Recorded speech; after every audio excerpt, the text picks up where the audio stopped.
Did you know that for many cultures around the world, romantic lip-to-lip kissing is considered, well, strange, even disgusting? I certainly didn't, not until we started digging into this. Or, how about this? The longest kiss ever recorded lasted over 58 hours. 58 hours. Yeah, that's more than 2 full days, just nonstop. Welcome to the Deep Dive. Today, we're pulling back the curtain on something that feels so universal, so basic, but turns out it's way more nuanced and misunderstood than I ever imagined. The act of kissing. It's clearly more than just a quick smooch. It seems like it's this profound, complex, and actually surprisingly beneficial human behavior. Absolutely. And our mission today is really to explore exactly what the science, the history, and all these diverse cultures tell us about this really intimate act. We've pulled together insights from, psychology journals, health publications, some fascinating anthropological studies, and yeah, even the wild world of Guinness World Records. We're going to try and reveal its surprising benefits, its vast cultural variations, and maybe even some of its evolutionary mysteries. By the end of this, you'll hopefully have a better idea of why we do it, what it means, and maybe even what truly makes a kiss great. Okay, so let's start with that big assumption many of us probably have. We often think of kissing, especially romantic kissing, as like a universal sign of affection, right? Like everyone just knows how to do it and everyone does it.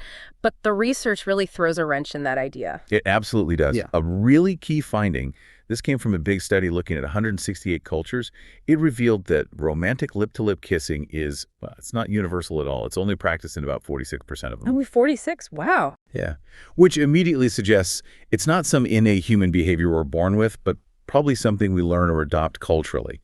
And what's particularly striking is how rare it is in more egalitarian, classless societies. Mm-hmm. Think hunter-gatherer communities. Mm-hmm. This has led some researchers to speculate that romantic kissing might actually be a relatively recent thing in human history, maybe linked to, societies becoming more complex, more stratified. That's wild. So, okay, it's one thing not to practice it, but to actually find it unpleasant, disgusting even. Can you give us some examples? Oh, definitely. You look back at, say, the Thonga people of South Africa around 1890, or even the Mehenaku in Amazonia. Right. More recently, they apparently found European kissing quite disgusting. Really? Yeah, and the Trobriand Islanders in Melanesia, they reportedly regarded it as insipid and silly, just bland, pointless. It's such a stark contrast to how we often see it in, say, Western cultures. So it's not that these cultures lacked romance or affection. They just had their own ways of showing it, different expressions. Precisely. Exactly. Take the Malay practice. Charles Darwin actually called it the Malay kiss. It involves rubbing nose bones together and inhaling a partner's scent. Much more focused on smell, Right, olfactory. Yeah. Or the Trobriand Islanders we mentioned, instead of lip-locking, they'd apparently express affection by, get this, biting each other's eyelashes. Biting eyelashes. Okay, that's different. Definitely highlights the diversity, doesn't it? Yeah. But it's important to clarify, while that romantic lip kissing isn't universal, other kinds of kissing are much more common, like parents kissing their children. That's found in about 90% of cultures.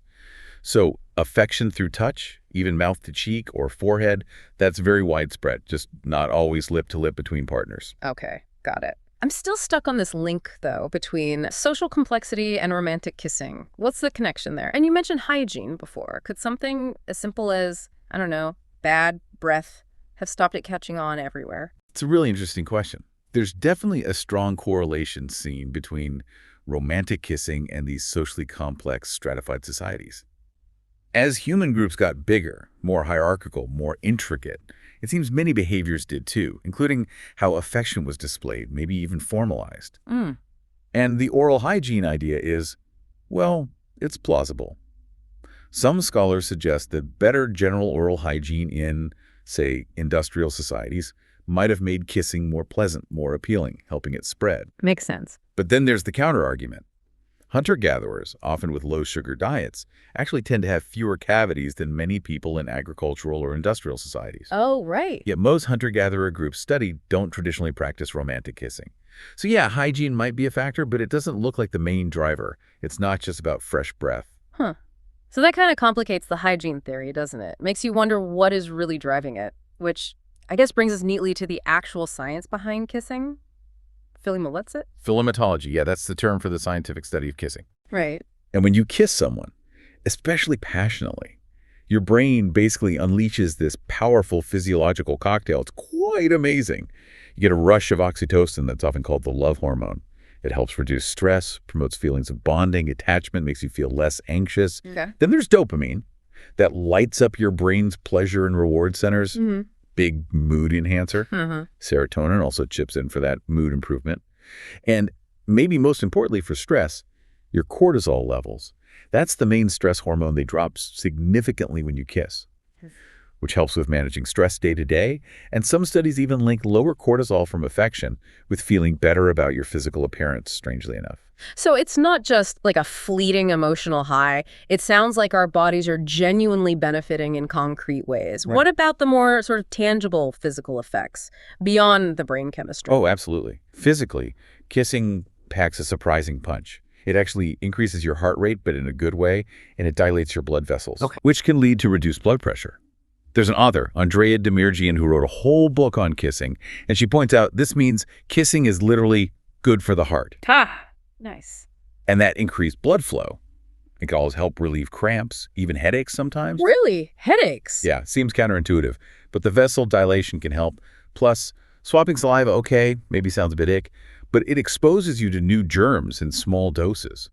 Like a mini vaccination. Sort of. It helps your body build antibodies, boosts your immune system. Yeah. There was a study in 2014 that found couples who kiss frequently actually end up sharing similar communities of microbes in their mouths. Wow, okay. And get this, kissing can also provide significant relief from things like hives and other allergic reactions, partly due to that stress reduction we talked about. Allergies. That's unexpected. Isn't it?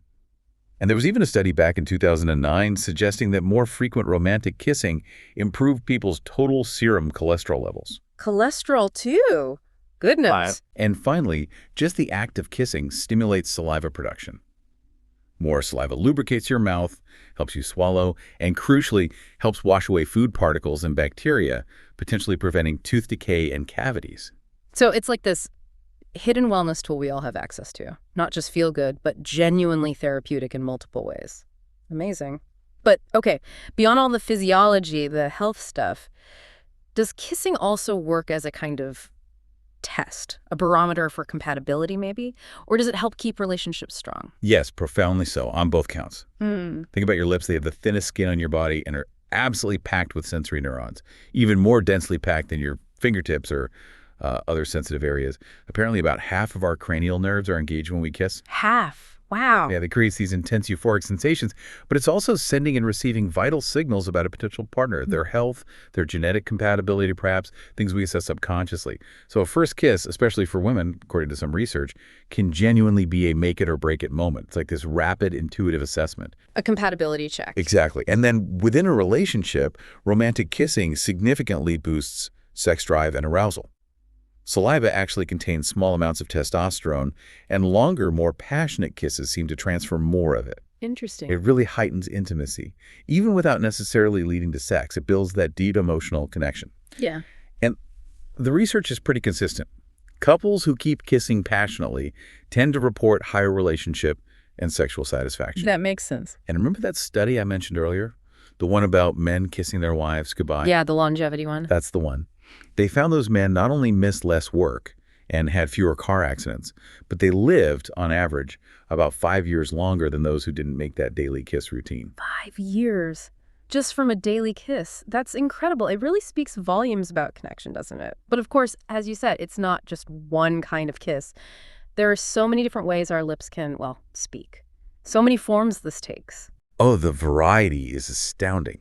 There's this classification system, Orglow, I think it's called, that outlines dozens of types, each with its own subtle meaning, its own feel. For instance, under romantic kisses, you've got the single lip kiss, kind of a playful tease, draws you in, or the classic prolonged kiss, you know, that deeply romantic, sweeping movie kiss, like that famous WWII photo in Times Square. Yeah, iconic.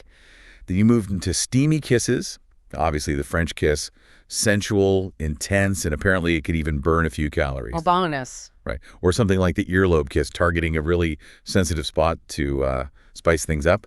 Then there are unexpected kisses, like the butterfly kiss, very intimate, where you flutter your eyelashes against their skin, supposedly means you're head over heels.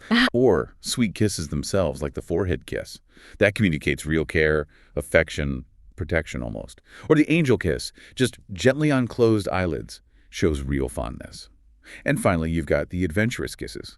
The Spider-Man kiss, obviously made famous by the movie Kissing Upside Down, or maybe an ice cube kiss, passing an ice cube back and forth during a French kiss for a unique sensory jolt. Okay, the ice cube one sounds potentially messy but intriguing. Clearly, though, being a good kisser isn't just about knowing all these different types or just the mechanics. So what are the real keys to elevating your kissing game, making it special? You're right, technique is only part of it. I'd say the foundational stuff is non-negotiable. Good hygiene, fresh breath, clean teeth, that's just basic courtesy, really. Beyond that, emotional connection is huge. Being truly present in the moment, connecting with your partner emotionally, not just physically. Variety, as we just discussed, keeps things interesting. Don't be afraid to experiment gently with different types, different pressures, different speeds. Responsiveness is also vital. Pay attention to your partner's signals, their breathing changing, how they're moving, the little sounds they make. Adapt to what they seem to be enjoying. It's a dance, right? Right, a dialogue. Exactly. Okay. And finally, confidence. It sounds a bit cliche, but believing in your ability to connect and give pleasure can be incredibly attractive. That self-assuredness often translates into a better experience for both people. That all makes a lot of sense. Okay, let's zoom out again. If we connect this all back to the bigger picture, where did this behavior even start? Where did kissing come from? I know evolutionary scientists have some interesting ideas, maybe competing ones. They do. It's true that kissing, or at least kiss-like behavior, seems to have roots deep in our primate ancestry, but the way humans do it is pretty unique. Chimpanzees, for example, they do kiss on the lips sometimes, but it's often described as smaller, narrower than human kisses, more like a sign of connection or reconciliation, kind of like a hug, not necessarily intimacy in our sense. Bonobos, though they're often called the most kissing species, they use kisses extensively, tongue kissing, long kisses to calm stress, to bond, to strengthen relationships, even to make up after fights, sometimes alongside sex. It really seems to act as a kind of relationship barometer for them. Fascinating. So what about the theories for human kissing origins? Well, there are a couple of main hypotheses that often get discussed. One is from a researcher named Adriana Lamera called the groomer's final kiss hypothesis. Groomer's final kiss? Yeah. The idea is that it might be a leftover behavior from primate self-grooming. As our ancestors lost most of their body fur, grooming became less necessary overall. But that final step where primates might purse their lips and use suction to remove tiny debris or parasites near the mouth, that lip action might have persisted and transformed into a social bonding ritual. Interesting idea. Lamera suggests this might link kissing's evolution to humans moving into terrestrial habitats, maybe encountering more parasites, and possibly even tying into the development of lip-based communication, like speech. Then there's an alternative theory, often called kiss feeding. Researchers like Vanessa Wood support this one. Kiss feeding, like birds. Sort of, yeah. It suggests kissing evolved from the ancient practice of mothers chewing food and then passing it mouth to mouth to their infants. That act would likely release those feel-good hormones, like oxytocin, creating a strong positive association.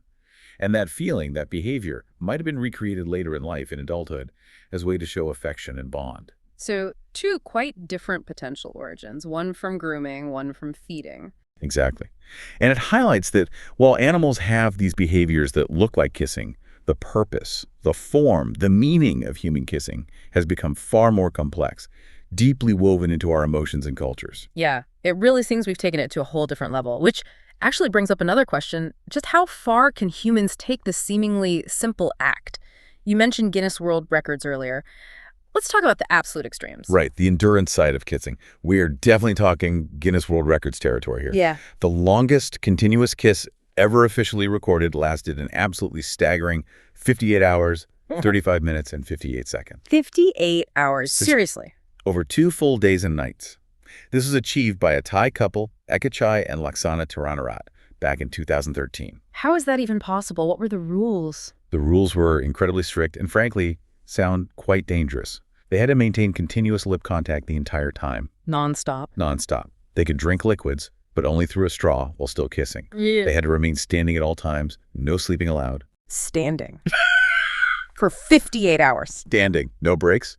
And they even had to use the toilet while remaining locked in the kiss. No adult diapers were permitted. Yeah. And the whole thing was watched constantly by a referee. That sounds torturous and risky. Extremely risky. And that's precisely why Guinness World Records eventually decided to deactivate that specific record category. The health risks were just too severe. People attempting these records suffered from extreme sleep deprivation, which can actually lead to psychosis, fainting, dehydration, severe muscle cramps. It was intense. There were reports, for instance, that the couple who set the record in 1999 had to be rushed to the hospital immediately afterwards. And an Italian participant in a 2004 attempt apparently needed resuscitation after collapsing. Good grief. That's not romantic, that's dangerous. Exactly. So to make it safer, Guinness introduced a new category, the longest kissing marathon. This one does allow for short, regulated rest breaks, making it much less hazardous. Okay, that sounds more sensible, but wow, it really does underscore how physically demanding kissing can be pushed to that extreme. It's way more than just an emotional thing. So we've really taken quite a journey today, haven't we, into the secret life of kisses. We've seen it's this incredibly powerful, multifaceted behavior. It's got these deep evolutionary roots, potentially going back to grooming or feeding. It has surprising, genuine health benefits, from stress reduction to maybe even helping your cholesterol. Right. It shows incredible cultural variation, shattering that idea of it being universal. Yeah, only 46%. And as we just heard, it can even be pushed to the extremes of human endurance. It's really quite something. It really is.